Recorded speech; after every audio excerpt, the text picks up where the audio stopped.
we are learning about sounds of C. Sounds of C. the letter C has two sounds. One is hard sound and one is soft sound. The letter C has hard sound that makes sound k. That makes sound k. When C meets A. When C meets O. When C meets U. It makes k sound. Which sound? Counsels. K sound.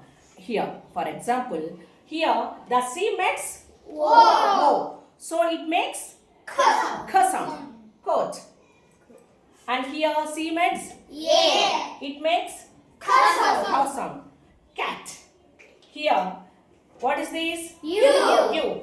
When C meets U, it makes ka sound. Cut. Okay. These are examples. Cool, camel, calm. Candy, cake, cuff. Home, caress. After this, the second sound of C is soft sound. Soft C sound. It pronounces S. It pronounces S.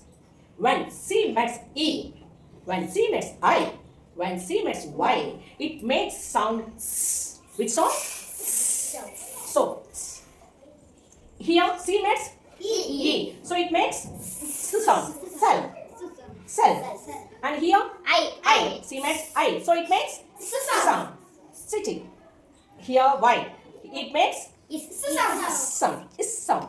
So, cyber. Face. Slice. Circle. Scent. Center. Lace. Rice. Price. Fence. Ice. Pencil. These are sound, soft sound of C. Are you understand this? Teacher.